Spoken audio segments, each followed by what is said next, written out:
Boa tarde para todo mundo. A gente inicia mais uma reunião científica da rede FIUPSIC, a primeira do segundo semestre de 2025, e hoje a gente recebe dois pesquisadores, o Fabrício de Siqueira Gonçalves, ah, doutor em psicologia pela UFJF, vai apresentar para a gente o trabalho intitulado A Agressividade na Segunda Dualidade Pulsional Freudiana. E na sequência a gente recebe o Wesley Rodrigues, que é teólogo, mestre e doutorando em filosofia pela PUC Paraná, né, que vai apresentar para a gente o trabalho A Espiral e o Pêndulo da Teoria Freudiana da Angústia. Tá? Então, vocês têm 30 minutos para fazer a exposição, a gente inicia com o Fabrício, né? E na sequência a gente tem mais 30 minutos, né, para discussão. Quer dizer, cada um tem 30 minutos para falar e para discutir o próprio trabalho. Tá bom? Então, com vocês a palavra. Boa tarde a todos. É, a- o título do trabalho de hoje, ele é a tese que, que eu defendi no meu trabalho de doutorado, que foi a agressividade ao longo da teoria freudiana. E aí, é, hoje eu vou apresentar para vocês essa tese e quais as argumentações que eu utilizei para defender esse trabalho, né?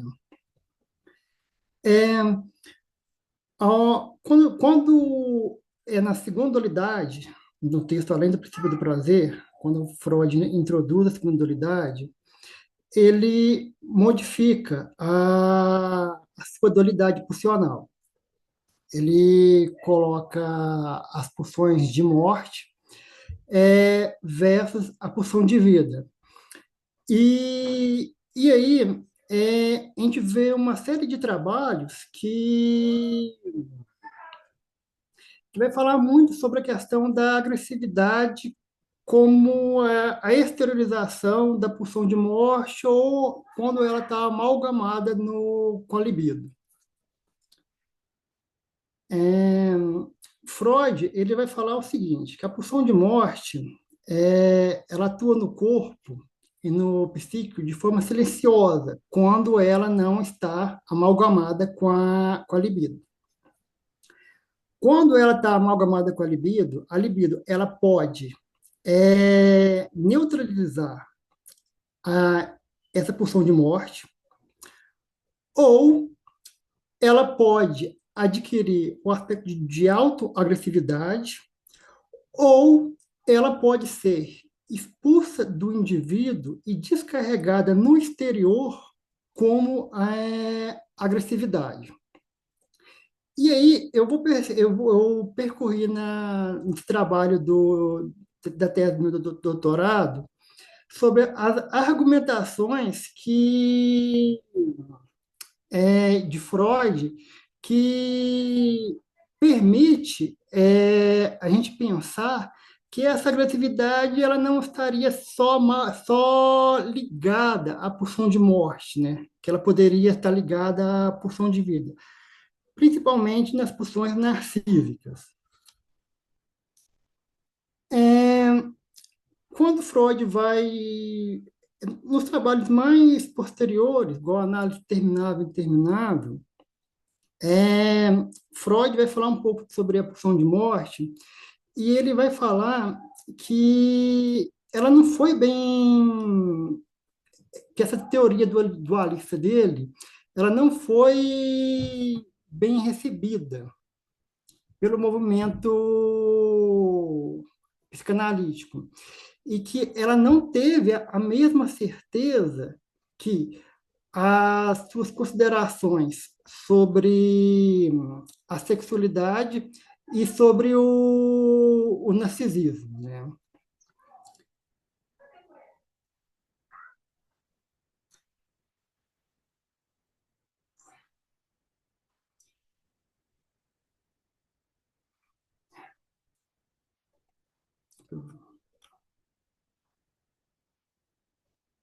E ele, quando ele insere a, a, a pulsão de morte em Além do Princípio do Prazer, Freud ele vai ter dificuldade de apresentar um representante para ela, né? E aí, quando ele vai falar da questão que talvez o sadismo e a pulsão de apoderamento poderia ser um representante da pulsão de morte, ele não manifesta muita certeza e fica em dúvida, né? É, e aí a gente vê o seguinte, em alguns momentos, ao longo de vários trabalhos dele, ele apresenta dúvida se a pulsão de morte ela sempre estaria amalgamada à libido, ou em outros ele já leva a gente a pensar que ela poderia manifestar de forma pura. E um bom exemplo dessa argumentação aparentemente contraditória, comentada, ela aparece em Análise Terminável e Interminável, né? Que Freud diz que a questão não é contrapor uma teoria otimista e uma pessimista da vida. Somente a cooperação e a oposição das duas pulsões primordiais, Eros e pulsão de morte, explicam a rica variedade dos fenômenos da vida, jamais uma delas apenas. Porém, no parágrafo seguinte a essa citação, Freud comenta de que maneira parte dessas duas espécies de pulsões se combinam para realizar diversas funções vitais, sob que condições essa união se afrouxa ou se desfaz, que transtornos correspondem a essa mudança e com que sentimentos a escala perceptiva do princípio do prazer responde a eles. Esclarecer tais coisas seria a mais começadora tarefa da pesquisa psicológica. Por enquanto, nos rendemos à primazia das forças ante as quais malogra o nosso empenho. Obter influência psíquica sobre o simples masoquismo já constitui uma dura prova de nossa capacidade. Nessa questão, dá para a gente ver como é que Freud ele fica em dúvida se essa amálgama entre pulsão de vida e pulsão de morte, elas sempre estariam presentes, ou se em algum momento ela poderia afrouxar ou até se desfazer.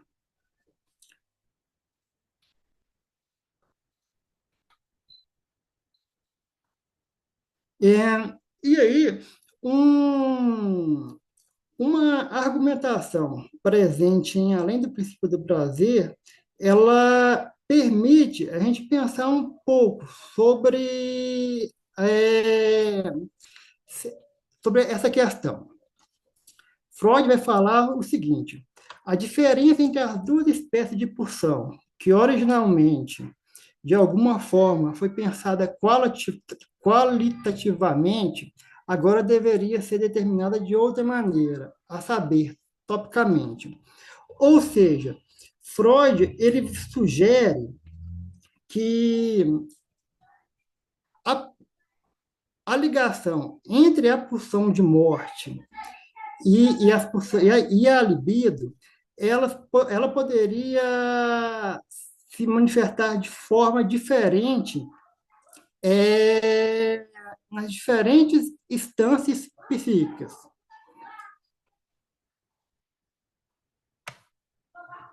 E uma outra questão interessante é o seguinte: Freud ele vai falar um pouco sobre essa participação dessa pulsão de morte, né?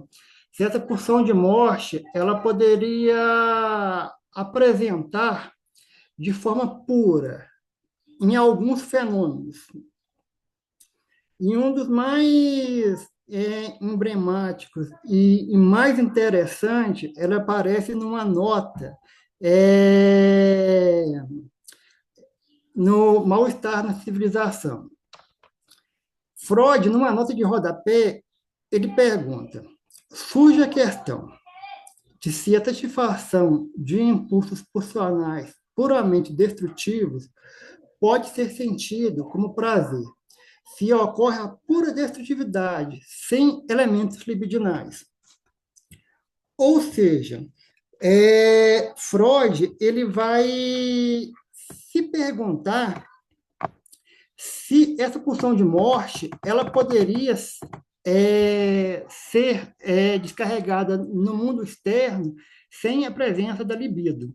E aí ele não chega a uma conclusão sobre essa questão. E aí, um outro evento que talvez possa ser considerado uma disjunção pulsional completa é a epilepsia. Sobre ela, Freud ele vai falar, havendo admitido a concepção de uma mescla ou junção das duas espécies de pulsões, impõe-se-nos a possibilidade de uma mais ou menos completa disjunção dessas pulsões. No componente sádico da pulsão sexual, teria o exemplo clássico de uma mescla pulsional adequada a um fim. No sadismo, que se tornou independente como perversão, o modelo de uma disjunção, embora não levada ao extremo.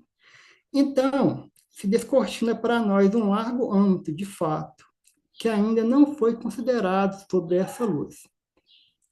Percebemos que a pulsão de destruição é habitualmente posta a serviço de Eros para fim de descarga.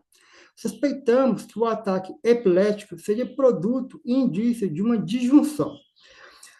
Porém, ao longo das obras dele na segunda dualidade pulsional, ele não explora essa questão da epilepsia. Como é que ela poderia ser uma disjunção? Ou se ela poderia ser uma disjunção ao extremo sem a participação da libido. Outro evento também bem característico também que pode ser pensado uma disjunção ao extremo é o suicídio. Freud vai falar a questão do suicídio, principalmente em o eu e o id, né? Ele vai falar o seguinte: toda a agressividade que o indivíduo ele quis descarregar no mundo externo, ela foi impedida de ser descarregada pelo supereu. O supereu apoderou dessa agressividade e descarregou sobre o eu. E aí a libido narcísica ela não conseguiu se defender a tempo e acabou levando ao suicídio. E aí, de todos os eventos, a argumentação de Freud é mais clara sobre a questão da participação da pulsão de morte sem a libido no mundo externo, poderia estar ligado à manifestação da agressividade da pulsão de morte no início da infância. Desde as pulsões e seus destinos, Freud vai falar sobre essa questão da introjeção da cota de amor e da expulsão no mundo externo da agressividade. E aí, Freud, além do princípio do prazer e no texto A Negação, acho que de 1925, ele vai voltar a essa questão de novo, né? E aí ele vai falar o seguinte, ele vai falar que no início da infância, com o início da constituição do eu, o eu passa por uma fase que há a presença de um eu de prazer. E esse eu de prazer, ele vai introjetar tudo aquilo que é prazeroso e vai expulsar para o mundo a pulsão de morte, que manifestaria sobre agressividade, ódio. E aí, nesse texto, além do princípio do prazer, ele vai falar,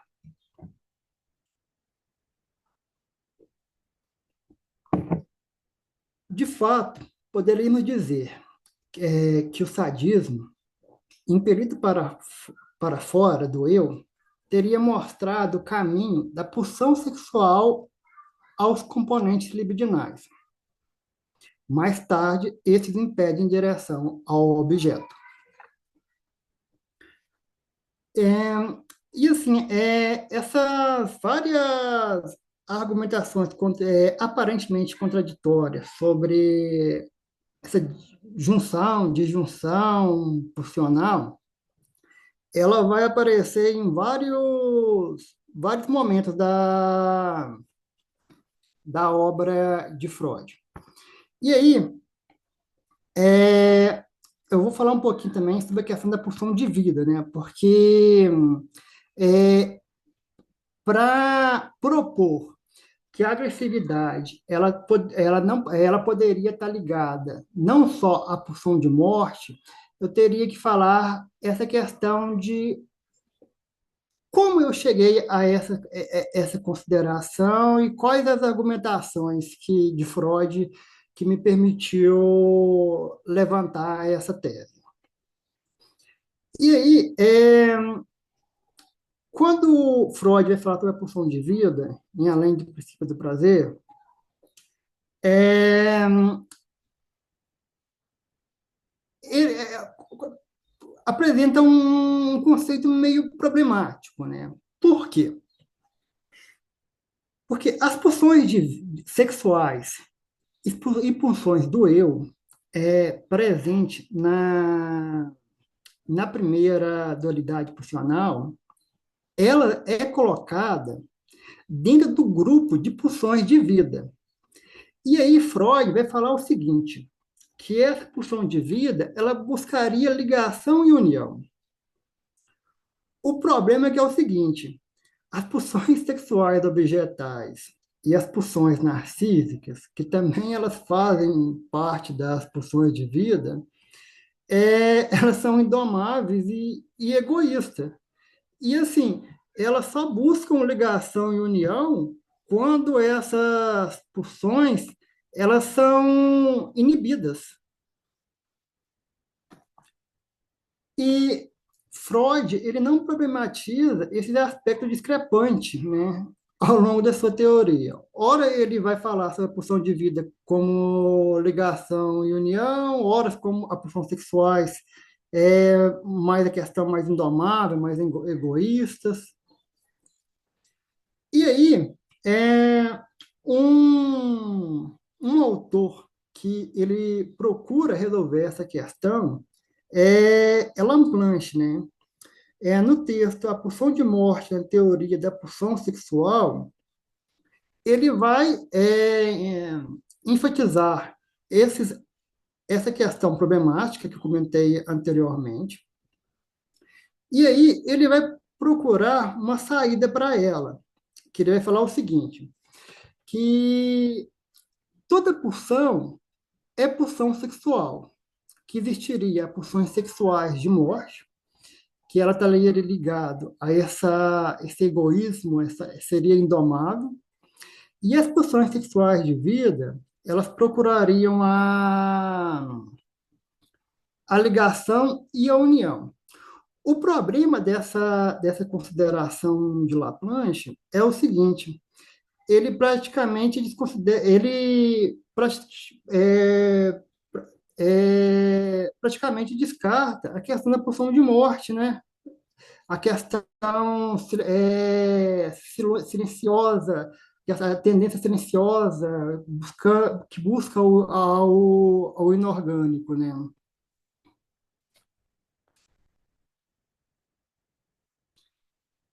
E aí, quando Freud vai falar sobre a questão da pulsão de vida, comunhão e ligação, ela parece ser muito nítida, as argumentações de Freud, quando ele vai falar dela no somático, principalmente na questão, no texto, além do princípio do prazer, e no eu e no id, quando ele vai falar que em cada célula há a presença da pulsão de vida e a pulsão de morte, e que essa pulsão de vida ela vai neutralizar a pulsão de morte das outras células.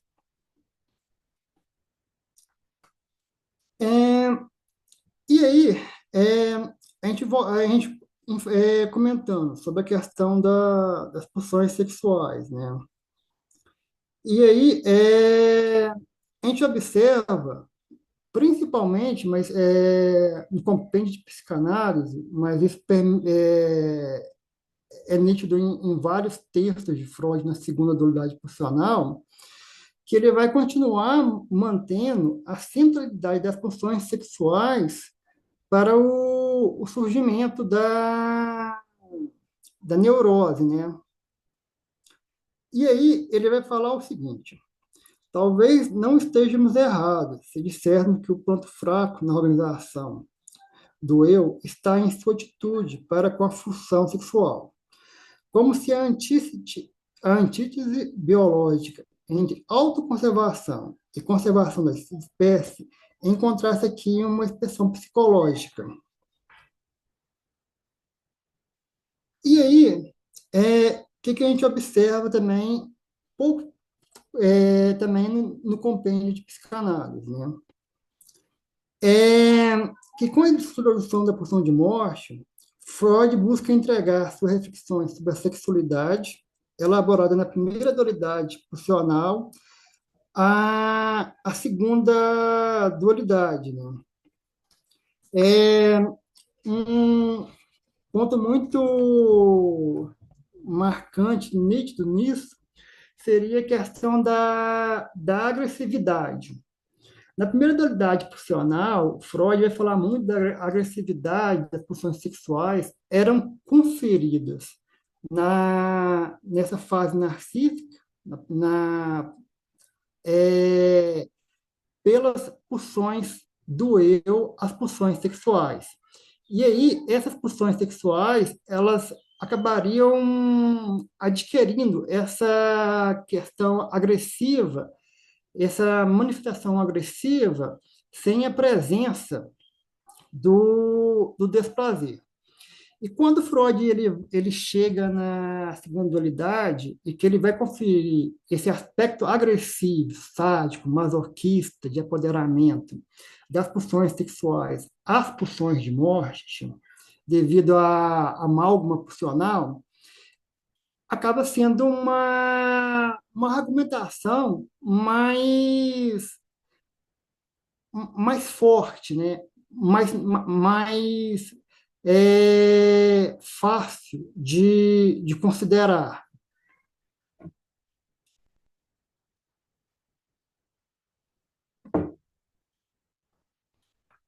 E aí Freud vai falar também nesse compêndio que é nítido que a sexualidade ela tem uma participação muito forte nas neuroses e que fica aberto se a participação para a neurose dessas pulsões sexuais elas seriam predominante ou se teria uma participação das pulsões de morte também, e aí ele deixa em aberto essa questão. E aí, quando Freud vai falar sobre a questão do conflito proveniente das pulsões sexuais e pulsões do eu, que leva à neurose, ele vai falar um pouco sobre essa questão desse conflito. E em análise terminável e interminável, ele vai falar que essa que da tendência ao conflito seria devido a um quê de agressividade livre. O problema é que é o seguinte: quando a gente pensa na questão de um quê de agressividade livre, sem a participação das pulsões, sem a participação da libido, é, a pulsão de morte ela apresentaria de forma pura, de forma silenciosa e tendente ao inorgânico. É, e aí, a gente vai pensar sobre a questão da participação do conflito, dessa força, das pulsões do eu no conflito, ela não fica muito clara, não. É, e aí, eu vou abordar um pouco sobre a questão das pulsões narcísicas, né? Porque ela vai ajudar a gente a pensar essa questão. É, em Psicologia das Massas e Análise do Eu, quando Freud vai retornar à questão do narcisismo, ele vai falar que, inicialmente, ele apresenta como uma fase anobjetal, sem objeto. O problema é que é o seguinte, quando a gente observa em compêndio de psicanálise, de novo, essa questão do narcisismo, a gente observa que ele utiliza a mesma fase narcísica ou narcisismo primário é introduzido em Introdução ao Narcisismo. E aí, em várias obras, essa fase narcísica, esse narcisismo primário,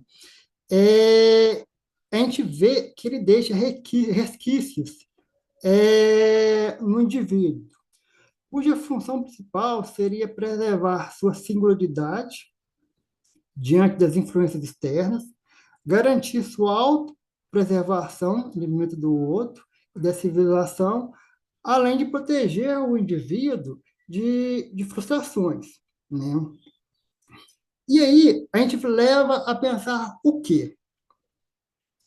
Das duas, uma.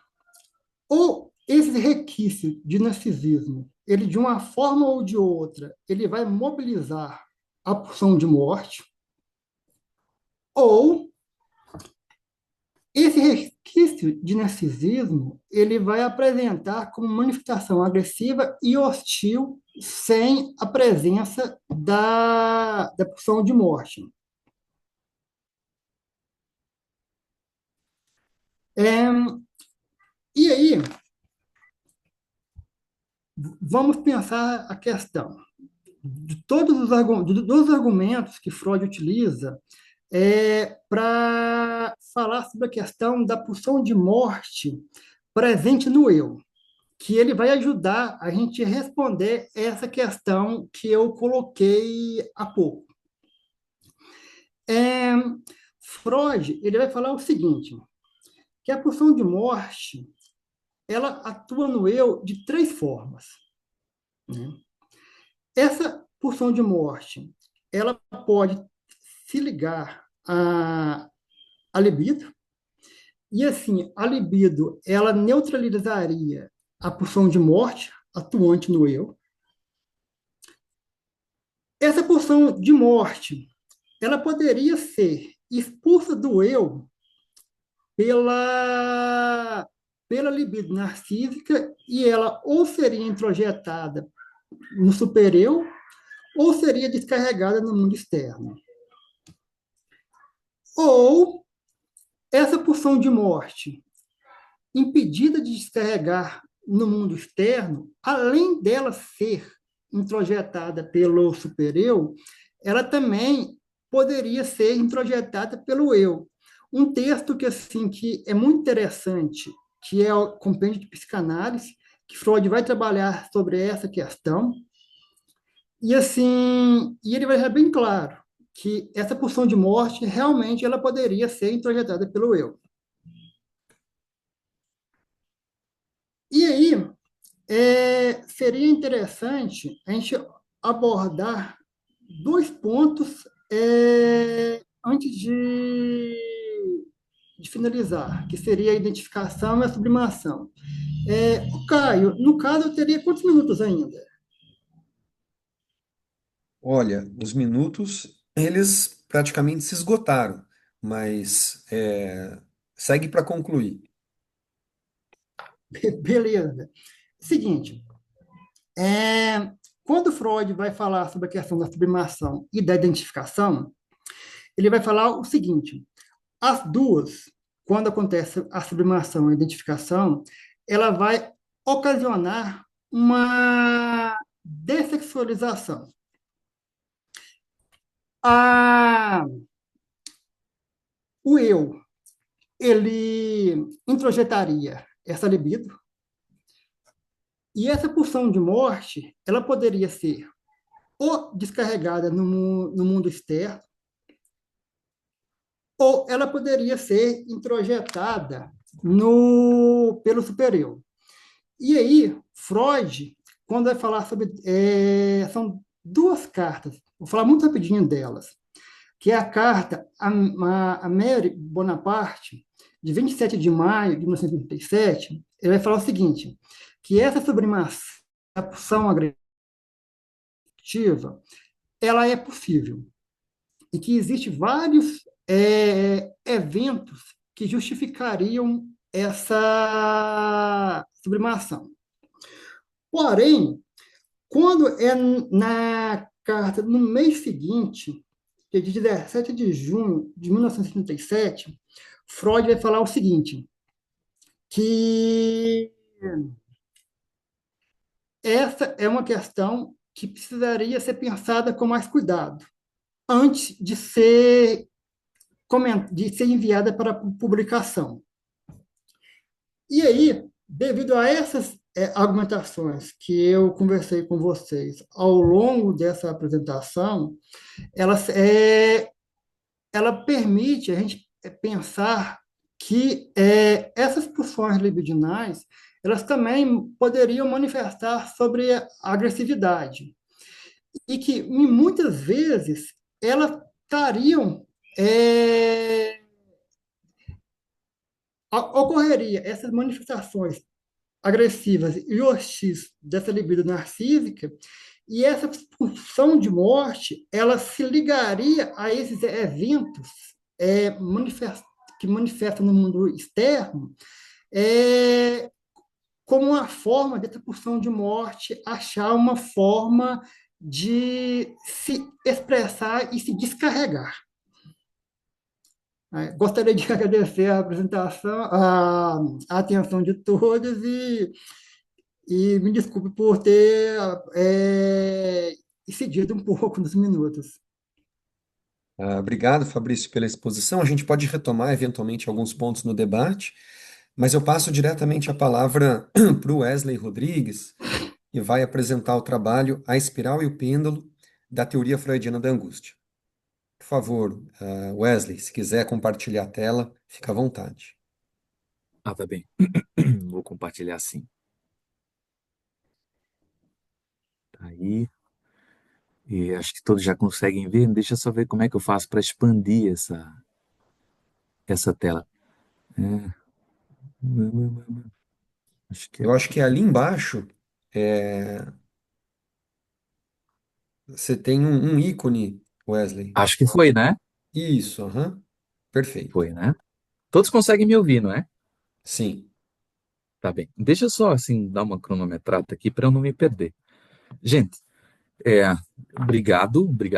É um prazer poder apresentar um pouco da pesquisa também. Esse tema é assim um tema que eu estou há mais ou menos 2 anos caminhando com ele, porque de fato também foi tema da minha pesquisa de mestrado, mas eu continuo ele um pouco de um outro jeito agora no doutorado. O que eu decidi assim, trazer o slide, eu acho que fica mais, pelo menos para mim, é mais fácil apresentar assim, e eu decidi também escrever o que eu vou falar para vocês, tá bom?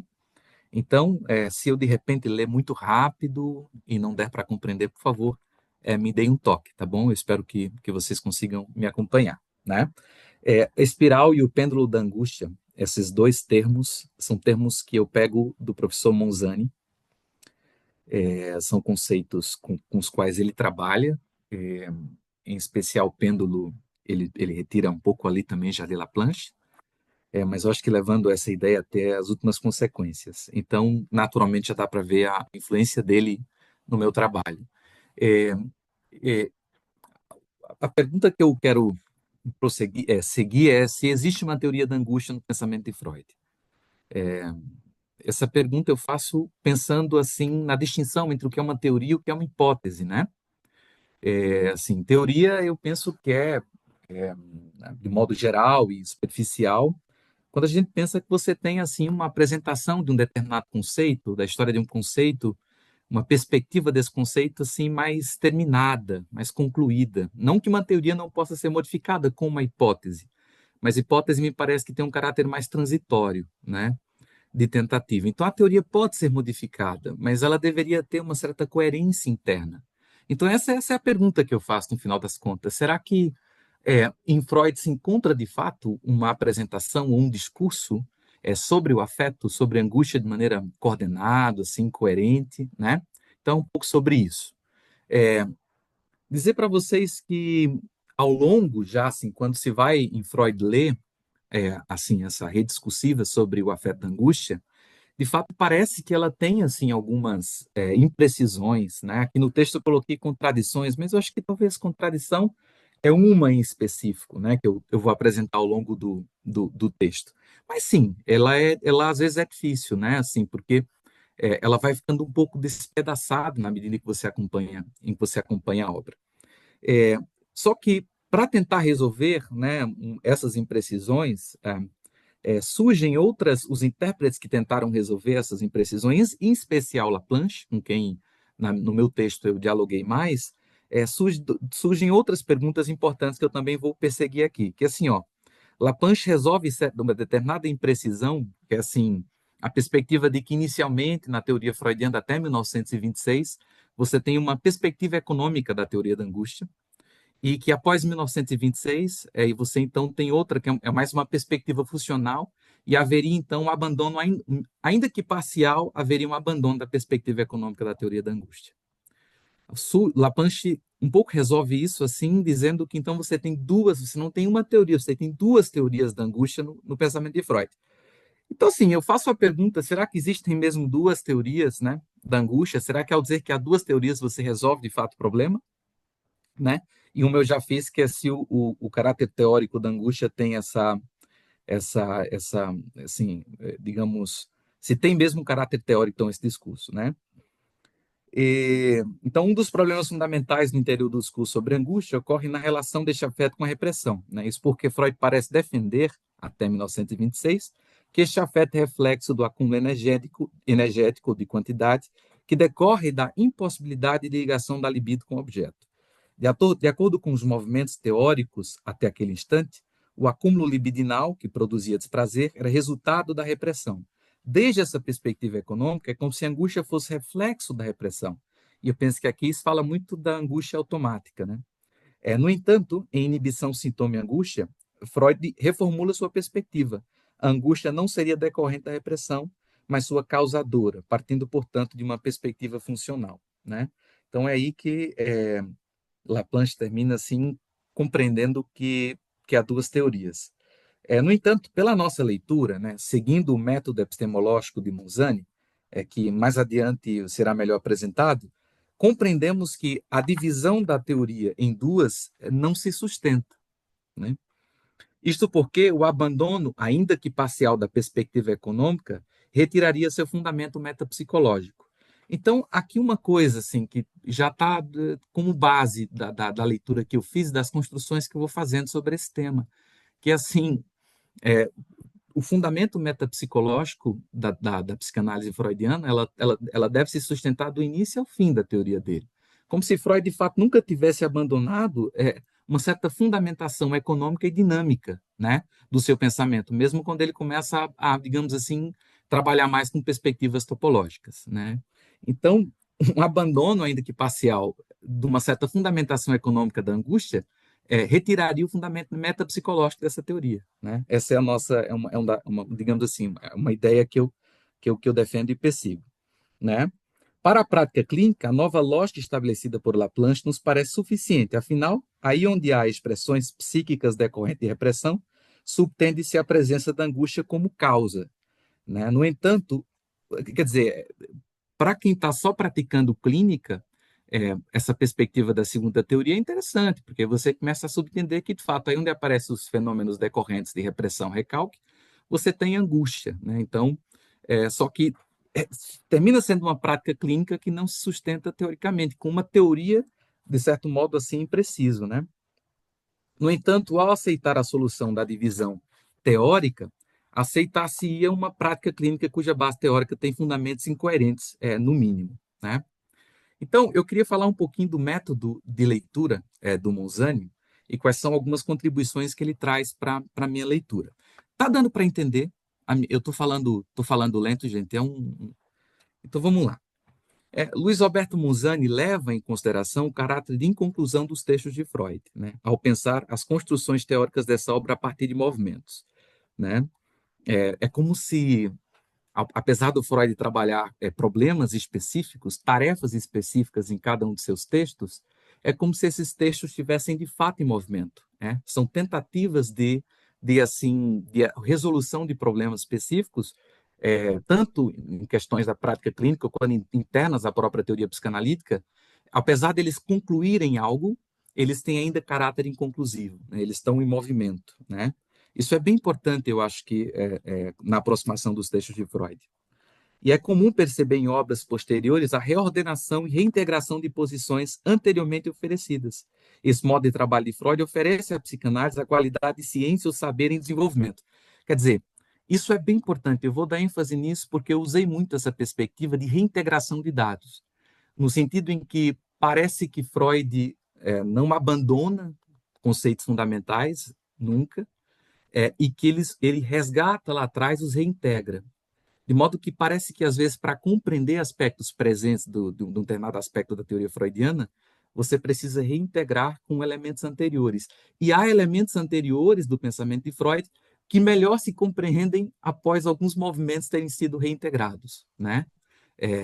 Monzani, por exemplo, observa na pulsão de morte, ele interpreta a pulsão de morte assim, né, muito a partir da perspectiva do projeto. Quer dizer, ele também não joga fora essas obras que não foram publicadas por Freud, né, porque fazem parte fundamental desse processo de construção. Então, com Monzani, desenvolvemos nossa leitura e pesquisa no texto de Freud, partindo da concepção de que não há abandonos radicais de fundamentos importantes da teoria, mas que também não há avanço contínuo, né, progressivo. Por isso, a ideia de espiral, de um desenvolvimento que se faz com retornos circulares. Quer dizer, o espiral, porque você tem retornos a determinados pontos, mas já não assim na mesma posição, né, em que estava antes, sempre avançando um pouco a partir daquele ponto, né? É um pensamento que avança com rearticulações, reintegrações de dados, daí também a imagem do pêndulo, né? Quer dizer, que retorna para reintegrar, para buscar algo, e então partir para outro ponto, né? Que viaja retornando de um ponto a outro já visitado. Eu fiz questão de fazer essa apresentação básica, imagino que vocês possivelmente conheçam bem o trabalho de Monzani, ele é importante, né, para a filosofia da psicanálise, mas porque Monzani não desenvolveu um trabalho extensivo com a teoria da angústia em si, né?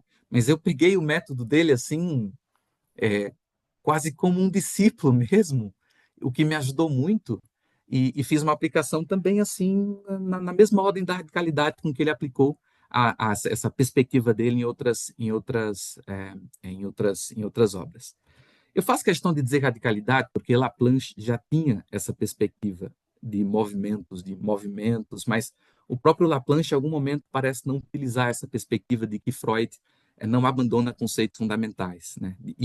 Dessas rearticulações. Já estava presente em Laplanche, Monzani aprende com Laplanche isso, mas o próprio Laplanche não parece, às vezes, no processo de construção dele, levar isso a sério. Então, espiral e pêndulo na teoria da angústia, algumas possíveis soluções, né? E aqui eu vou ler na esperança de que não seja uma leitura chata e vocês consigam me acompanhar, né? O primeiro movimento de integração de dados está na angústia sendo tratada inicialmente de modo distinto nas neuroses de defesa e atual. E sabemos, no primeiro momento, o grande momento da obra de Freud, ele desenvolve essas duas estruturas nosológicas, né? Quer dizer, que são neurose, defesa e atuais. Então, nas primeiras, né, neurose, defesa, não se nomeia inicialmente o afeto advindo do trauma e que será capaz de produzir uma defesa, recalcando a representação. Eu digo isso que é capaz de produzir defesa e eu vou apresentar depois o caso EMA, que está lá no projeto. Nas neuroses atuais, falava-se claramente da angústia como reflexo de acúmulo e tensão física, né? Essa imprecisão fez com que não se percebesse, por exemplo, o caráter funcional da angústia desde o início dos trabalhos de Freud, né? Então, assim, mas é preciso lembrar que neurose é atual porque Freud não dava um peso psíquico, mas ele faz interpretação dessas ocorrências, né? Muito a partir do fenômeno quantitativo somente, né? Como se fossem reações automáticas, né? Então, assim, ele já pensava e nomeava angústia ali, mas era lá o casal vai fazer sexo, de repente não pode ter o orgasmo, tanto homem quanto mulher, ele explicava por aí, e esse afeto, então, assim, que fica sem satisfação, termina se transformando em angústia. Mas não passa por um conflito psíquico, né? Mas, em 1917, com uma conferência sobre angústia, com a suplantação dos pressupostos das neuroses atuais, veja, eu coloquei suplantação dos pressupostos das neuroses atuais, porque eu entendo que Freud, a partir desse período em especial, termina não trabalhando mais na sua teoria das neuroses com essa perspectiva das neuroses atuais com que ele trabalhava antes. Freud nomeia o afeto produtor da defesa nas obsessões e histeria como angústia, né? Então, finalmente, ele nomeia, né? Ele para de trabalhar só com essa perspectiva meramente quantitativa, sem conflito psíquico, porque agora ele trabalha com o advento da fantasia e do Édipo, e ele termina, então, de fato, nomeando o afeto. Então, vamos lá. A integração dependeu de rearticulações na teoria do trauma e da sexualidade infantil, que unificou obsessão, fobia e histeria nas neuroses de defesa e angústia como afeto básico do sistema de defesa. Nesse movimento, nota-se com clareza não o abandono radical de pressupostos, mas o resgate e expansão da angústia como afeto reflexo de acúmulo de energia e tensão física. Então, aqui ele nomeia o afeto que produz a defesa como angústia. No entanto, já lá, e depois eu vou mostrar, em 1895, no projeto, ele fala de um afeto desprezível que é capaz de produzir esse deslocamento representacional, né? Para esconder a verdadeira representação traumática. Ali ele não nomeia claramente de angústia, mas eu estou utilizando esse método de, assim, ler o anterior da obra a partir de uma integração presente. A espiral apresenta-se com angústia circulando de um lado a outro das categorias nosológicas como sintoma, inicialmente ele nomeia somente como sintoma, e posteriormente sendo o afeto base de defesa a partir de onde se pensa as estruturações clínicas. Como Mosani compreende-se que a pulsão de morte não traz elementos inteiramente novos para os fundamentos da teoria.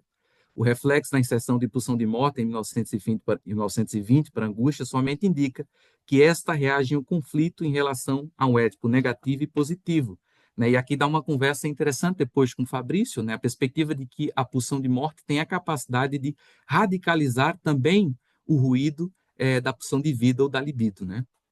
Tornando, por exemplo, mais intenso, mais demoníaco os processos de repetição. O que implica novos reordenamentos para a angústia é o debate sobre a sedução e o trauma. O movimento pendular é percebido em dois instantes aparentemente opostos da teoria da angústia. No primeiro, a angústia é reflexo do recalque e em outro, produtora do recalque. Este pêndulo consiste na incoerência central da teoria da angústia. Afinal, como um afeto que produz uma repressão pode ser efeito dela? Essa questão vai ser rearticulada em três movimentos espirais. Primeiro, o trauma ao qual a angústia é utilizada como defesa é originado no período edípico e sua dissolução. Segundo, a angústia é reflexo de um outro momento traumático, constituído nas condições econômicas do nascimento. De modo que se faz um terceiro movimento espiral, reiterando os dados e solucionando a questão. A angústia é o afeto de um trauma original, do nascimento, que o eu utiliza para proteger-se de outro trauma, condições econômicas similares de ordem sexual e mortífera, né? Édipo. Com isso, se integra os dados sem abandonar absolutamente nada do aspecto econômico, enquanto princípio fundamental, a angústia será do início ao fim reflexo de um desarranjo econômico do aparelho. Isso é importante porque inicialmente parecia então que a angústia era reflexo da repressão, da repressão de ordem de uma representação de ordem sexual.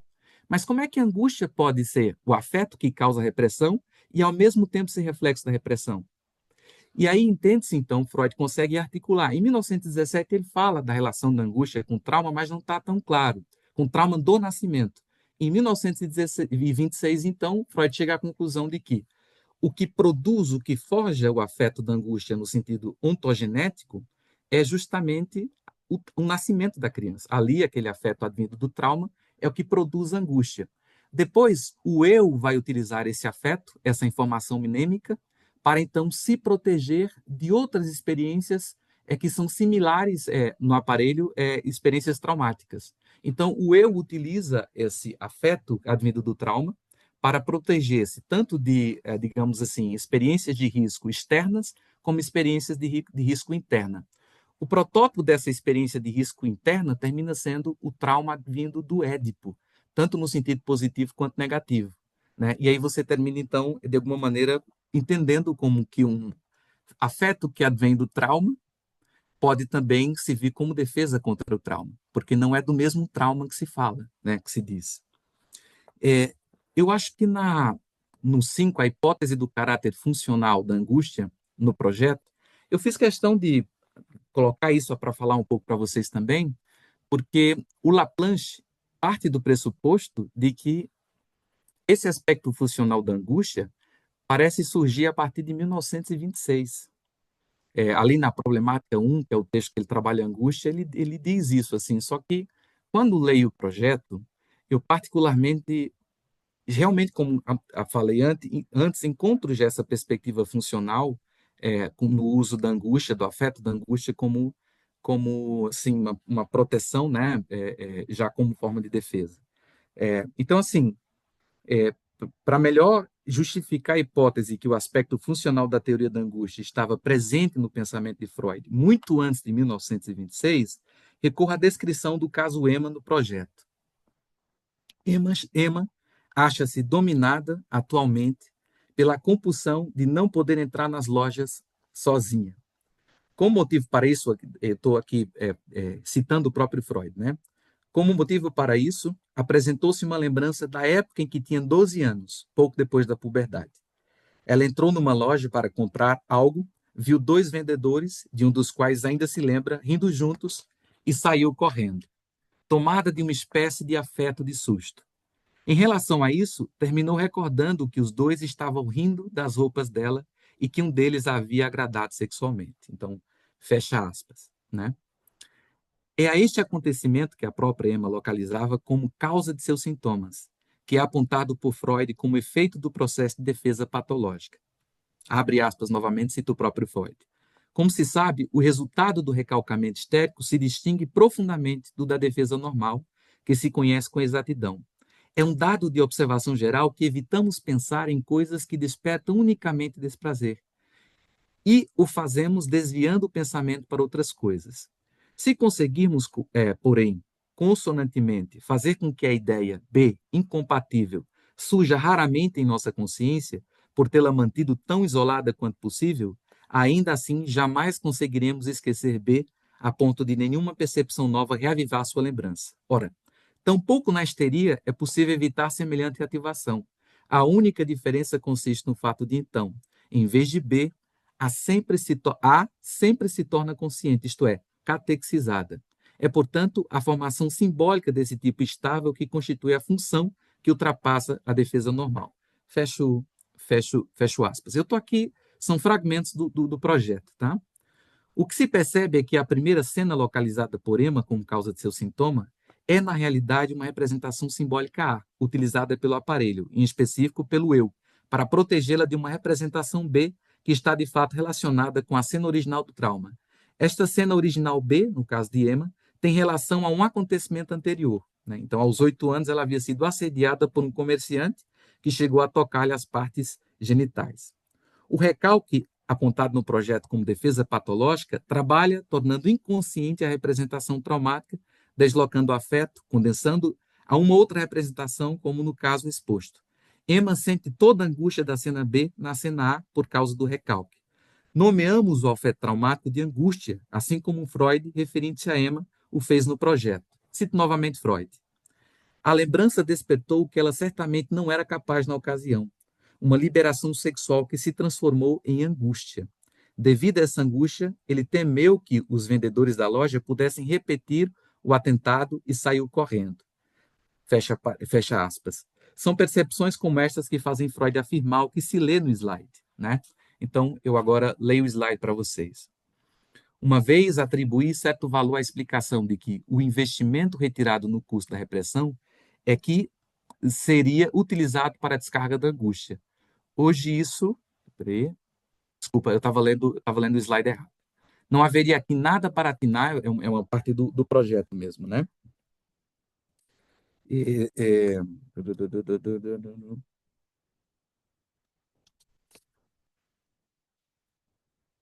Deixa eu tentar tirar aqui a telinha, porque eu não consigo... Não consigo... Aqui de novo.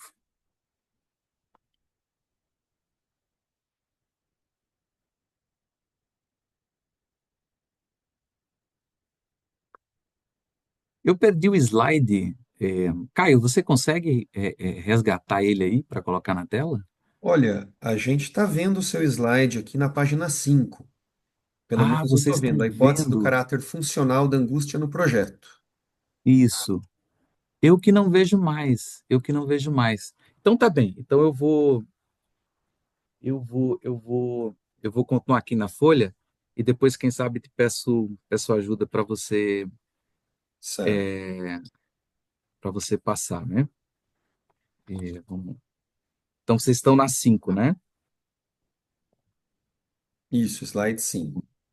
Isso. Então eu vou ler o que está lá, né?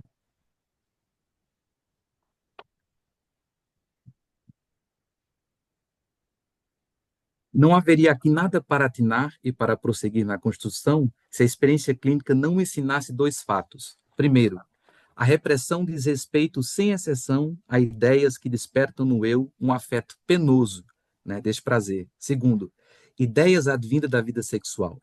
Já se pode conjecturar que este afeto desprezível leva a cabo a repressão, pois já supusemos uma defesa primária que consiste em retroagir a corrente de pensar assim que ela se depare com um neurônio, cuja ocupação libere desprazer.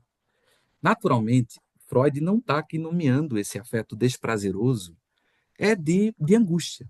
Ele cita angústia, mas eu tomei a liberdade, quase uma liberdade poética, de nomear de angústia, justamente pensando na integração que lá na frente vai ser feita. Como se aqui já tivesse uma preparação e uma perspectiva da teoria funcional, não é? Mas as construções feitas em 1895 parecem só ser possíveis com a decaída das neuroses atuais no período de 1917 e com os impasses em 1926. Né? Por que com a caída das neuroses atuais? Eu lembro que na apresentação da minha defesa, a professora Caro Preso, ela me questiona dizendo, mas por que caem as neuroses atuais? Como se Freud deixasse de se interessar ou se elas deixassem de existir? Eu penso que não é que elas deixam de existir, mas eu penso que o próprio Freud, a gente vai lembrar em Inocentes e tanto lá, no caso Dora, ele disse que a psicanálise realmente começa a tratar conflitos ou, que sejam da ordem psíquica e não somente somática. Então, as neuroses atuais podem continuar existindo, mas, assim, parece já não serem mais propriamente classificadas como neurose, e neurose a que Freud possa se preocupar, já que agora ele trabalha com, realmente, assim, com neurose no sentido de defesa, né, de conflito. Então, é aí, a angústia, esse afeto, é completamente tomado a partir dessa perspectiva. Eu tenho 25 minutos, mas eu queria... Caio, eu posso te pedir para passar o slide? Você consegue? Eu não consigo mais ver o slide aqui, sabe? Pois é, aqui eu não consigo ter acesso também, porque ele está sendo compartilhado da sua tela. Talvez Ah, a janela do Zoom tenha sido minimizada, dá uma verificada. interessante. Deixa eu ver aqui. O medo é mexer nesse negócio e piorar a brincadeira. E, bom, era o último slide. Eu só tenho nesse slide duas citações e eu já termino a minha fala, que é o seguinte. Eu falei para vocês que tentei justificar que não é preciso fazer o abandono da perspectiva econômica da angústia. No entanto, no texto Inibição, Sintoma e Angústia, o próprio Freud deixa essa questão assim em aberto. E eu vou ler então essas passagens, porque apesar da angústia continuar tendo justificativa econômica, não fica mais claro se a base da angústia é de fato a libido. E há uma grande discussão entre diversos pesquisadores e autores qual seria a qualidade então econômica do afeto da angústia, né? E aí eu vou citar, eu vou ler agora, com literalidade, duas passagens de Freud, uma desse texto, Inibição, Sintoma e Angústia. A tradução que eu vou ler é da Companhia das Letras, tá? A primeira está na página 81 a 82 e diz assim, cito Freud. Uma vez atribuí certo valor à explicação de que o investimento retirado no curso da repressão é que seria utilizado para a descarga da angústia. Hoje, isso não me parece digno de atenção. Veja, a diferença está em que antes eu acreditava em que o medo sempre surgia automaticamente por um processo econômico. Ele está falando claramente da perspectiva da angústia automática. Enquanto a atual concepção da angústia como um sinal emitido pelo eu, para influir sobre a instância prazer-desprazer, nos torna independentes. Ou seja, não ocorreria mais de maneira automática, né? Depende da ação psíquica, dependeria da ação psíquica do eu, né? Ou seja, dessa coação econômica. A angústia não acontece mais de modo só automático, né? Agora tem um eu intervindo nela. Só que aqui eu faço a pergunta para o próprio Freud. Mas como? E o fundamento, de novo, metapsicológico, né? Naturalmente, não há o que dizer contra a suposição de que o eu utiliza, para despertar o afeto, precisamente a energia liberada ao ser retirada no curso da repressão. Veja o que o próprio Freud está dizendo. É como, então, continua, então, o eu utilizando esse afeto que é reflexo da repressão, da quantidade. Então, ele volta. Não, espera aí, a gente não retira a perspectiva econômica da tese. Mas o que ele diz no início da passagem assim, parece que ele não consegue mais justificar de modo claro que é a libido. Então, ele diz que não importa mais. Quer dizer, essa questão já não é mais digna de atenção, né? Faço uma segunda leitura. Então, ele até diz aqui, no final da leitura dessa passagem, mas tornou-se irrelevante saber com que porção de energia isso ocorre. Parece que o Freud abandona essa disputa metapsicológica de tentar fundamentar com precisão a própria teoria da angústia, desistindo de expressar qual é a qualidade desse afeto. Mas eu leio uma segunda passagem, que está na mesma obra, lá na página 84, e com isso vou acabando, Caio. É inegável que, havendo abstinência, transtorno indevido no curso da excitação sexual, desvio desta quando de seu processamento psíquico, a angústia se origina diretamente da libido. Ou seja, a angústia se origina diretamente da libido. Ou seja, estabelece-se aquele estado de desamparo do eu ante uma enorme tensão gerada pela necessidade, o qual, como nascimento, resulta na geração da angústia. E nisso há novamente a possibilidade, plausível, mas pouco relevante, de que justamente o excesso de libido não utilizada ache descarga na geração de angústia. Mas ele não afirma. Ele deixa só como hipótese.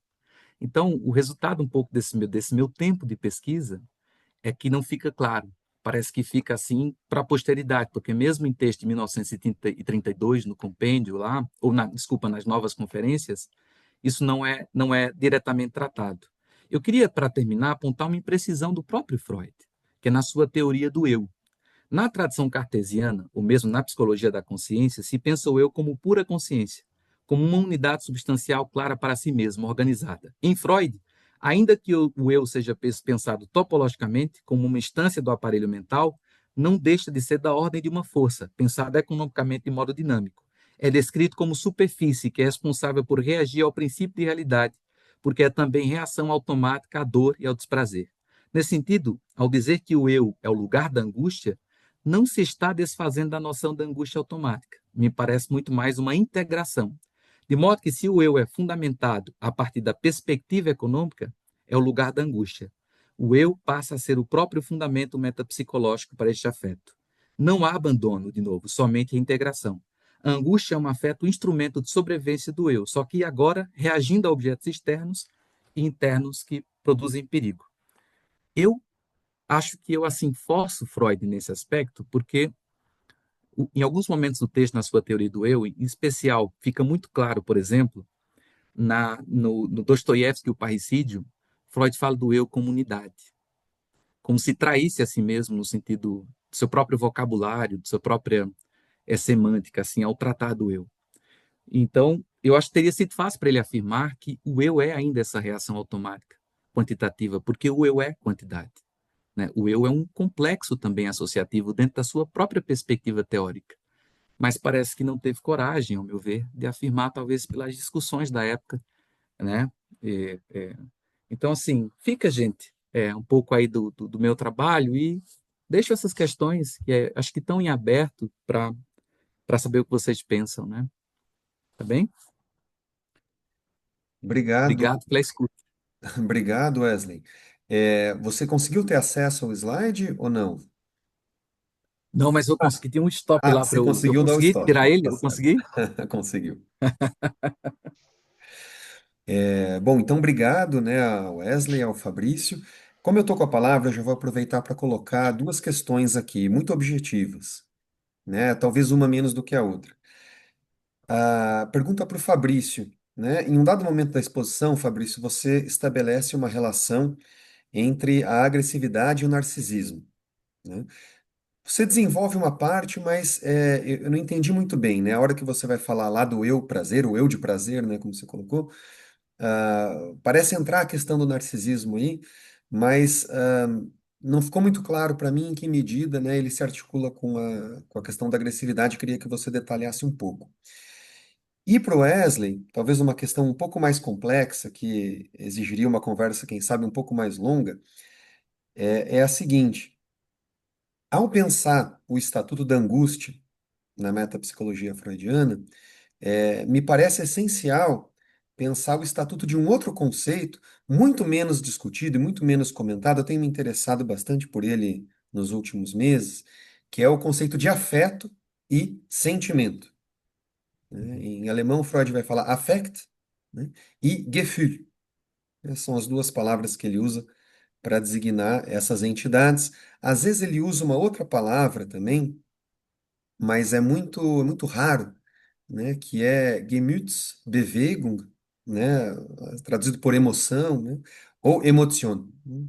Enfim, são conceitos um tanto periféricos, né, entre os comentadores, mas que, a meu ver, precisam ser mobilizados para que a gente possa ter uma compreensão mais fina do que vem a ser angústia. Queria saber se em algum momento você se deparou com isso, se você topou, né, com essa questão, Wesley. É, não sei. Não sei se começa com o Fabrício, se ele quer.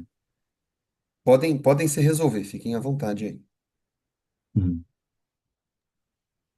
Quer começar? Pode ser então. Pode ser. É, Caio, sabe que lendo Freud, a impressão, eu sei essa teoria dos afetos, tanto do Freud como em outros pensadores, ela é importante para mim. É um tema que me é muito caro. Eu estou tentando lembrar aqui de cabeça que tem um texto em que Freud claramente coloca essa sua imprecisão e a dúvida, como se ele mesmo ainda não soubesse distinguir qual a relação entre afeto e sentimento, como distinguir isso. Que para ele meio era claro que tinha que ser distinguido, mas que ele não sabia, sabe? Exatamente como fazer. Estou quase dizendo para dizer que é aquele texto inconsciente, mas eu não tenho certeza, então não vou afirmar. Então, Lá no eu Inconsciente, na encontro seção 3 ele aborda isso, esse problema e de maneira bastante interessante, mas imprecisa, como você diz, né? imprecisa, fica essa imprecisão. Depois, eu sinceramente não vi o Freud retomar essa questão de maneira mais tão clara. Mas o Freud, me parece que o que ele consegue fazer é deixar claro qual é a percepção de afeto dele. Afeto é, de fato, isso que tá no limiar, né, entre quantitativo e o qualitativo, mas muito assim quantitativo mesmo, né? Assim, e a angústia então seria o mais próximo ainda do quantitativo, né? Em 1917 isso fica muito claro, como se os sentimentos fossem então assim já muito banhados de qualidade, como se fossem já interpretação dessas forças afetivas. Mas a verdade é que eu acho que isso se conclui depois de Freud com leitores e intérpretes de Freud. Tem um italiano que eu justamente queria, porque eu trabalho ele, eu trabalho esse italiano, estou tentando lembrar o nome dele, mas ele não me vem agora, Caio. Que ele conclui dizendo, a distinção entre afeto e sentimento seria justamente isso, né? Os afetos são forças. Eu acho que aí pega, de fato, uma certa tradição do século XIX, que Nietzsche também está inserido, como se Freud não escapasse muito a ela, né? O afeto como forças quantitativas, né? Dinâmicas, mas que não tem grandes expressões ainda assim qualitativas. Quando ganham qualidades, né? Seria justamente então o sentimento. E a angústia, na teoria freudiana, tem esse espaço especial por ser um afeto assim que foi resultado de uma certa supressão, né? Que perdeu um tanto das qualidades. Em 1917 ele vai dizendo isso, né? Quer dizer, vai desmascarando em uma moeda, né? Aí surge a angústia, né? Que é imprecisa. A angústia é um afeto impreciso, né? Justamente porque tem um caráter muito quantitativo. Caio, isso é o que eu posso, sim, te dizer de início. Eu queria muito lembrar o nome eu teria que abrir aqui o meu texto para lembrar o nome do italiano, mas eu não consigo. Não posso nem colocar culpa na minha idade, né? Da minha falta de memória. Tá certo. Bom, a gente continua discutindo, né? Acho que é um Sim, tema bem interessante e um tema que tem me interessado, especialmente nos últimos tempos. Mas, a enfim, mim também. vamos fazer circular aí. É, quando Freud ele vai falar sobre a questão do eu de prazer original, que vai inserir ele nos instintos e seus destinos, vai retomar em além do princípio do prazer e no texto a negação, ele vai falar o seguinte, que a criança ela vai passar por uma fase que é o surgimento desse eu de prazer original, que o eu ele vai introjetar tudo aquilo que é prazeroso e ele vai externalizar no mundo externo é, essa pulsão de morte, porque ela causaria algum desprazer para esse eu de prazer original. Uhum. E aí, é, com as argumentações que Freud vai desenvolver ao longo da segunda dualidade pulsional, a gente dá para ver, dá para pensar que ele fala que ele parece induzir o leitor a pensar que há um resquício desse eu de prazer original que ele vai ser responsável por, por manter a singularidade do indivíduo à influência do mundo externo. Tanto que em vários textos dele, ele vai falar que até aqueles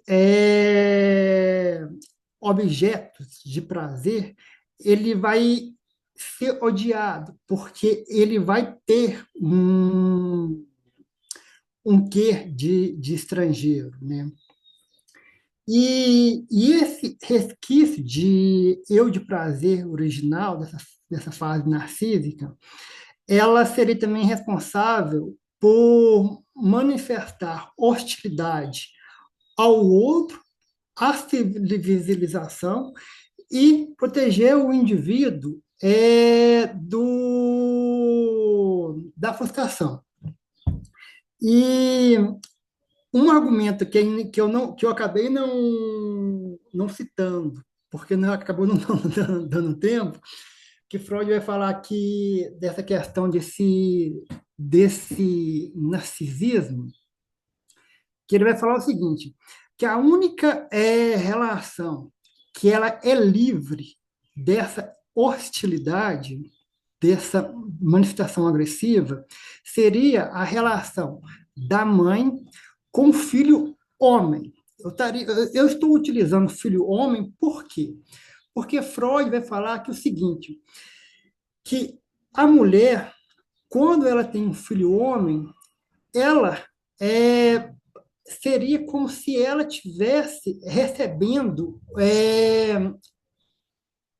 o, o pênis de direito que foi negado pela mãe.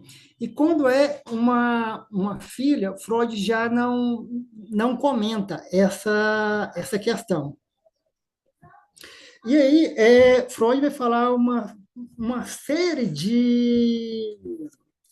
Vai citar uma série de eventos que a gente daria para pensar que poderia estar sendo originado uma hostilidade e uma agressividade desse eu de prazer original que estaria sendo potencializado pela pulsão de morte, por essa pulsão de morte, ela encontrar um evento no mundo externo para ser descarregada com uma agressividade. Eu espero que tenha conseguido explicar direito, Caio, agora. Certo. Não, quando você falou, me ocorreu de início aquele conceito que aparece, acho que no Mal-Estar na Civilização, né? Do narcisismo das pequenas diferenças, né? Uma agressividade que é dirigida a um outro, né? Que não corresponde à minha identidade narcísica, né? Que fere a minha identidade narcísica, né? Imaginei que você ia partir por aí. Sim, sim, seria um evento que eu citaria como essa questão dessa hostilidade, dessa agressividade. Tanto que no, tanto no mal-estar da civilização, mas também é comentado na psicologia das massas, Freud vai falar muito dessa questão, assim, que ele vai levar o leitor a considerar que nos fenômenos de grupo, de massa mesmo, né, ainda mais as massas mais primitivas, porque ele vai diferenciar várias massas. Uhum. Não fica muito nítido. É uma questão que a gente tem que ler com muito cuidado.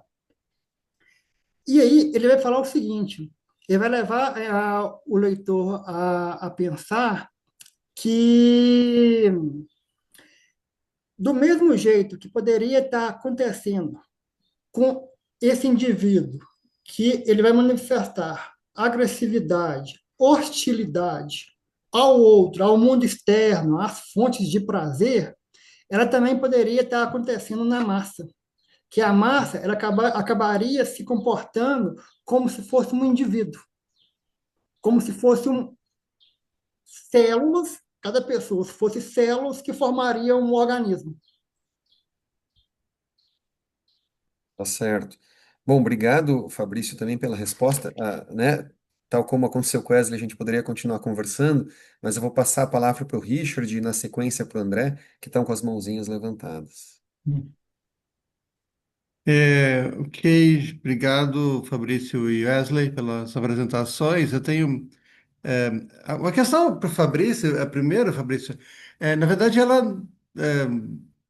você não abordou, eu só queria saber o que você acha disso, porque assim, você falou de tem vários impasses, várias coisas mal resolvidas, nossa visão mais tardia do Freud sobre a agressão e a relação entre agressão enfim, as exigências pulsionais, a teoria das pulsões. Mas, assim, quando a gente pensa assim na raiz de todos esses impasses, né? Quer dizer, o Freud, na lei do princípio do prazer, ele introduz lá uma visão da agressão que extremamente problemática de conciliar isso com a perspectiva biológica sobre as pulsões, ao mesmo tempo que o Freud introduz uma definição de pulsão que é muito mais biológica do que era antes, né? Ou seja, a pulsão passa a ser uma tendência inerente à vida e não só ao psiquismo, né? Aquela tendência a voltar atrás, a refazer os seus próprios passos, no limite retornar ao inanimado, daí que vai derivar a pulsão de morte, né? Então, o Freud chega no final do Além do Preciso Prazer, ele estava trabalhando com aquela distinção que as pulsões do eu são as pulsões de morte, as pulsões sexuais são as pulsões de vida, e de repente, no finzinho, ele coloca as pulsões do eu e as pulsões sexuais no campo das pulsões de vida, e diz a pulsão de morte, a pulsão de destruição, né? Ela vai se exteriorizar como agressão, tá? É, isso assim, isso não faz nenhum sentido muitos biólogos, isso é uma explicação mitológica para a origem da gravidez, não faz nenhum sentido com a função que o comportamento agressivo desempenha na relação dos organismos com o meio, etc e tal, né?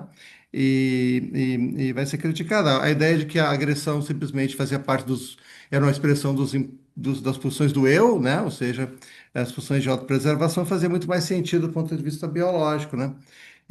Porque a ideia da pulsão de morte como algo que deriva da evolução da vida, foi com essa ideia que o Freud trabalhou ao longo do Além do Preciso Prazer, quer dizer, assim, os organismos têm necessidades, alimentos, não tem impulso para alimentar, tem impulso se expressa no psiquismo como impulso do eu, como impulso de autoobservação, né? Os organismos têm necessidade de procriar, então você vai no impulso sexual, né? Vai se expressar no psiquismo como impulso sexual, com todas as suas consequências. Bom, os organismos morrem, a morte está tão inscrita na natureza biológica do organismo quanto a necessidade de alimentação e a necessidade de procriação. Então, isso também vai se expressar no psiquismo como uma pulsão de morte, né? Quer dizer, fazer sentido a isso, mas no fim vai colocar a pulsão de morte não no campo da biologia evolucionária, mas no campo da biologia do comportamento. Ela se expressa como comportamento, comportamento agressivo, né? E é isso que parece incompatível justamente com a própria visão da exegese pulsional que foi introduzida nesse mesmo texto. Então, parece que, sei lá, às vezes dá a impressão que a origem, o pecado original que vai produzir todos esses impasses, todos esses, digamos assim, essa contradição, a gente poderia dizer, né? Por isso que os biólogos do comportamento vão dizer, bom, isso aí é parte da psicanálise que a gente, né? O Lawrence, quando escreve o livro dele sobre agressividade, vai dizer, olha, a teoria psicológica mais próxima da biologia do comportamento é a psicanálise, não tem dúvida. A única coisa que não faz nenhum sentido na psicanálise é a sua visão da agressão, né? É, então, a minha questão é mais a curiosidade saber que você pensa disso, porque se não estaria um pouco, digamos assim, aí a origem última de todos esses impasses que vão se manifestar em diversos aspectos particulares da teoria, como você exprimiu, né? E aí, Wesley, uma questão que eu ia fazer para você era sobre as neuroses atuais, que você já respondeu, né? Se você achava mesmo que elas tinham desaparecido né? Até porque o próprio Laplanche parece, você usou bastante o Laplanche, o próprio Laplanche parece pensar que não, né? Ele vai vendo mais ou menos como essa nosografia freudiana vai se metamorfoseando e ele vai dizer, bom, Freud para de falar das neuroses atuais, ele fala, não fala muito, ele fala lá na introdução do narcisismo, ele vai introduzir a hipocondria como uma neurose atual que deriva da libido narcísica e tal, né? Mas ele não vai falar muito, né? O Laplanche acha que essas categorias permanecem e ele vai dizer que isso vai aparecer mais para frente sob a forma de transtornos psicossomáticos, né? Ele fala isso até no vocabulário, se eu não estou enganado. É, então, mas isso você meio que já respondeu isso, né?